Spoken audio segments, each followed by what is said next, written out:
Right breaking news చూస్తున్నారు. అఘోరికి వ్యతిరేకంగా చాలా మంది బయటకు వచ్చి ఆరోపణలు చేస్తున్నారు. అతను చాలా మంది అమ్మాయిలను మోసం చేశాడని, అదేవిధంగా పూజల పేరుతో డబ్బులు కూడా తీసుకున్నాడని చెప్తూ చాలా మంది బయటకు వచ్చి ఆరోపణలు చేస్తున్న నేపథ్యంలో సోషల్ మీడియాలో కూడా పెద్ద ఎత్తున దాడులు అలానే విమర్శలు వస్తున్న నేపథ్యంలో వాటిని తట్టుకోలేక అఘోరి నార్త్కి వెళ్ళిపోయినట్లు కూడా తెలుస్తుంది. అదేవిధంగా అఘోరితో పాటు శ్రీవర్షిని వీళ్ళిద్దరు కలిసి నార్త్కు వెళ్ళిపోయారు. అండ్ అఘోరి పైన కూడా వరుసగా పోలీసు కేసు అయితే నమోదవుతుంది. పూజ పేరుతో మోసం చేశాడని ఇప్పటికే చాలా మంది అఘోరి పైన కేసు నమోదు చేశారు. అయితే పలు చోట్ల అఘోరిపై ట్రాన్స్జెండర్లు కూడా పోలీసులకు ఫిర్యాదు చేశారు. అయితే వరుసగా విమర్శలు పెరగడంతో సోషల్ మీడియాలో అటు మీడియాలో కూడా చాలామంది క్వశ్చన్ చేయడంతో అఘోరి శ్రీవర్షినితో కలిసి కేదార్నాథ్ వెళ్ళిపోయినట్లు కూడా ప్రకటించింది. అదేవిధంగా ఫోన్ నంబర్లు సైతం కూడా మార్చేసినట్లు ఇప్పటికే మనకు సమాచారం అందుతుంది.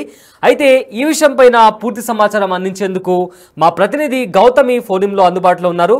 రైట్ గౌతమి, ఇప్పటికే అఘోరి శ్రీవర్షినితో కలిసి కేదార్నాథ్ వెళ్ళిపోయినట్టు, అంటే నార్త్ రీజన్కి వెళ్ళిపోయినట్లు తెలుస్తుంది. సో దీనికి సంబంధించి ఉన్న అప్డేట్స్ ఏంటి?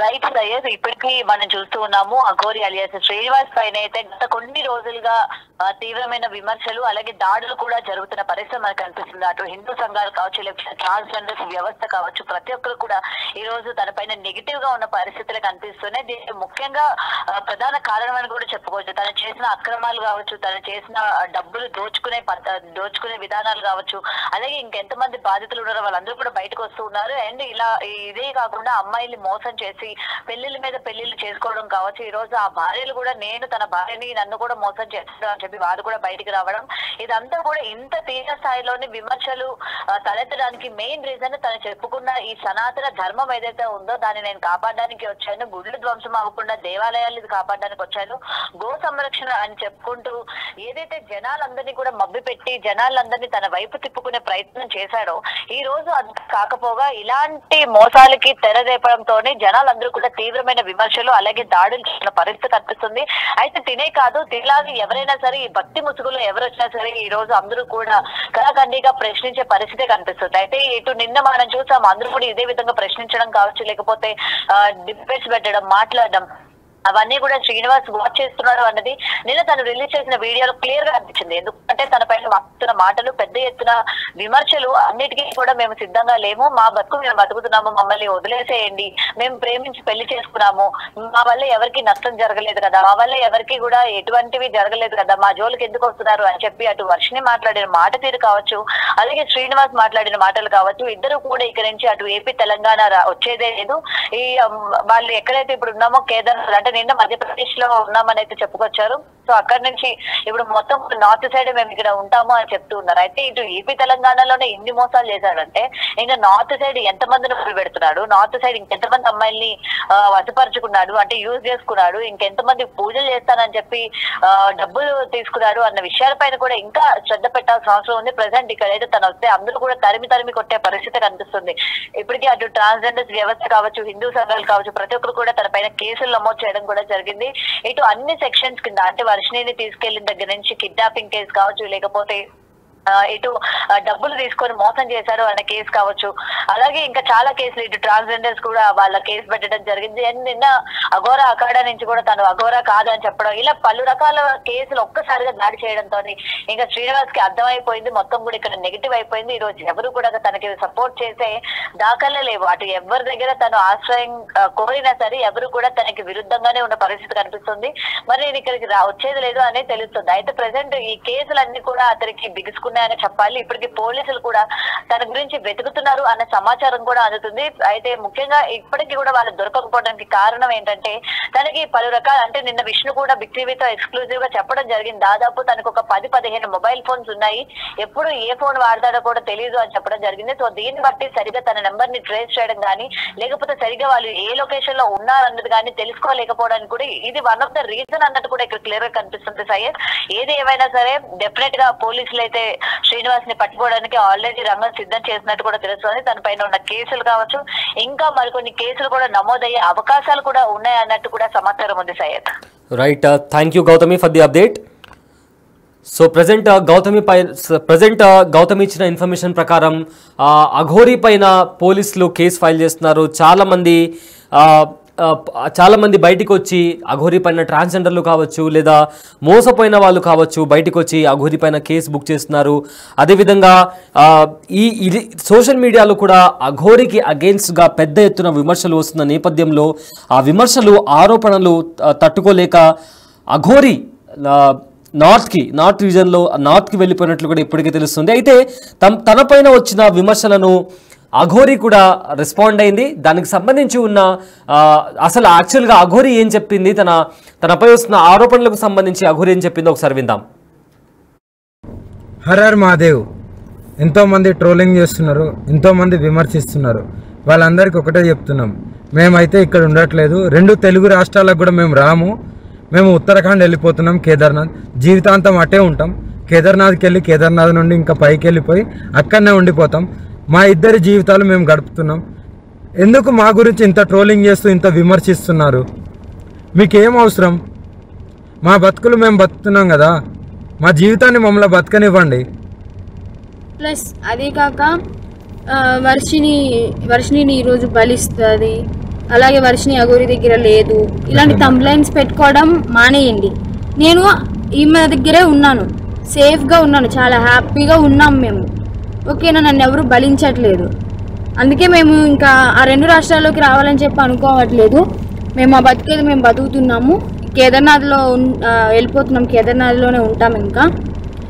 సో ఇంకా ఎందుకు ఛానల్స్ అన్నీ మీడియా వాళ్ళందరూ ఎందుకు మా మ్యాటర్ ఒక్కటే పట్టుకున్నారు? ఇంక దేశంలో ఏమీ లేవా? 2 తెలుగు రాష్ట్రాలలో ఏ మ్యాటర్స్ లేనట్టు మా మీదనే ట్రోలింగ్ చేస్తూ పదే మా న్యూస్నే వేస్తున్నారు. చెప్తున్నాం కదా, మా దగ్గరికి ఎవరన్నా వచ్చినా సరే, చెప్పమ్మా, మా దగ్గరికి ఎవరు వచ్చినా సరే మేము మా ప్రాణాలు వదలడానికి కూడా సిద్ధంగా ఉన్నాము. వదిలేస్తామని ఫిక్స్ కూడా అయిపోయినాం. పెట్రోల్ కూడా రెడీగా ఉంది. మా బతుకులు మమ్మల్ని బతకనివ్వండి. మేము ఆ 2 తెలుగు రాష్ట్రాలకు రాము. జీవితంలో ఇంకెప్పుడు కూడా ఆ 2 తెలుగు రాష్ట్రాలకు రాబోము కూడా. మేము ఇటే ఉత్తరాఖండ్లోనే ఉంటాం, ఉత్తరాఖండ్లోనే ఉండిపోతాం కూడా. ఒకవేళ మమ్మల్ని విడదీయాలి అని చూసే వాళ్ళకి ఒక్కటే చెప్తున్నాము, మీకు మా ప్రాణాలు పోవడమే కావాలి అంటే ప్రజలకు కానీ ఎవరికైనా కానీ, రాజకీయ వాళ్ళకి కానీ, ఇప్పుడు కేసులు పెట్టిన వాళ్ళకి కానీ మా ప్రాణాలే కావాలి అంటే చెప్పండి, మేము ఇవ్వడానికి చేసుకోవడానికి సిద్ధంగా ఉన్నాము. 100% కాళీమాత మీద ఒట్టు ప్రాణదానం చేసుకోవడానికి కూడా ఉన్నాం.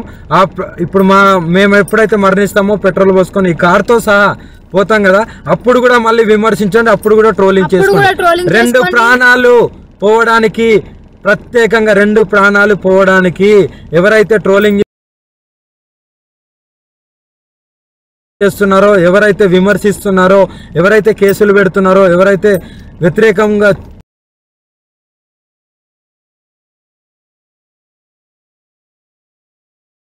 చూస్తున్నారో వాళ్ళందరికీ చెప్తున్నాము.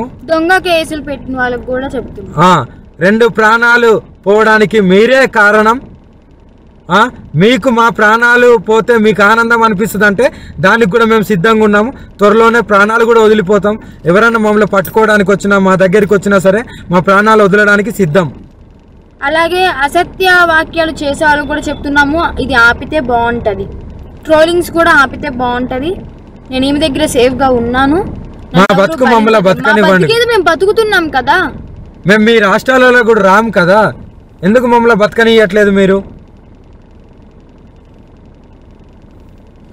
2 ప్రాణాలు కోల్పోతున్నారు, చూసుకోండి, జాగ్రత్త. రేపటి రోజున మీ ఇంట్లో వాళ్ళు కూడా ఉంటారు. మీడియాలో ఇంకా ఘోరంగా మా గురించి ఏదన్నా వస్తే మేము ప్రాణదహనం అయితే చేసేస్తాము. మేము కూడా ఓపిక ఎంతవరకు ఉండాలో అంతవరకు ఉంటుంది. మేము కూడా సహించలేకపోతున్నాము. ఏంటి అసలు ఆ మాటలు ఏంటి, ఆ కంప్లైంట్స్ ఏంటి, వాళ్ళు మీడియా ముందుకు వచ్చి ప్రెస్ మీటింగ్లు పెట్టి వాళ్ళు మాట్లాడే మాటలు చాలా అంటే చాలా ఘోరంగా ఉన్నాయి. మీరు అనుకుంటున్నారేమో కానీ వాళ్ళు అలాగే అంటారు, చనిపోరని. 100% ఆ వీడియో కూడా మీకు పంపిస్తాను, ఎలా మరణిస్తున్నాం అనేది. ఎవరైనా సరే మమ్మల్ని ఇప్పటికి కూడా మా న్యూస్ ఆపకపోతే మా బతికేది మేము బతుకుతున్నాం కదా. అక్కడైతే లేం కదా 2 రాష్ట్రాల్లో, మీకు మా వల్లే ఇబ్బంది కదా. మేము అక్కడ లేం కదా మీ కళ్ళ ముందు. కానీ మేము రాము కదా, మీకు అదే కావాలి కదా. మేము రాము 2 రాష్ట్రాలలో. మేమేదో ఉత్తరాఖండ్కి వెళ్ళి బతుకుతాము. ఇప్పటికైనా ఆ యూట్యూబ్ వాళ్ళకి కానీ ఎవరికైనా కానీ చెప్పేది ఒకటే, మా న్యూస్లు ఆపేస్తే బాగుంటుంది. ఇంకా దేశంలో చాలా ఉపయోగపడే న్యూస్లు ఉన్నాయి, అవి చూపించండి. మాదొక్కటే కాదు కదా, ఇప్పటికైనా ఆపుతారని చెప్పి. 2 ప్రాణాలని తీసుకోవాలనుకుంటే ఇంకా చేసుకోండి. ఇంకా చూసి ఈ వారం రోజులలోనో ఇంకా ఈ 2-3 రోజులలోనో చూస్తాము, లేకుంటే డైరెక్ట్ దహనం అయిపోతాము. అప్పుడు మీరందరూ ఆనందించండి, మీరందరూ ఆనందంగా ఉండండి. మా ప్రాణాలు పోయిన తర్వాత మీరందరూ కలిసి ఆనందంగా విందు భోజనం చేసుకోండి. ఇంకా మోకిరాబాద్ లో కేసు అంటారా, ఆమె పెట్టింది చెల్లదు. ఆ జడ్జి ఎవరైతే డబ్బులు వేశారో ఆయన వచ్చి కేసు పెడితేనే చెల్లుతుంది. ఇంకా మొదటి భార్య అంటారా, అది టోటలీ ఫేక్ అని చెప్పి మీకు కూడా అర్థమైపోయి ఉండాలి, అర్థమై ఉంటదేమో అనుకుంటున్నాము. అది టోటలీ ఫేక్, 100% ఫేక్. రుజువులు లేదే ఆమె ఎందుకు మీడియా ముందుకు వచ్చి మాట్లాడుతుంది? అందుకే చెప్తున్నాం, మమ్మల్ని మాలాగా బతకనివ్వండి. మేము చాలా బాగున్నాము, ఆనందం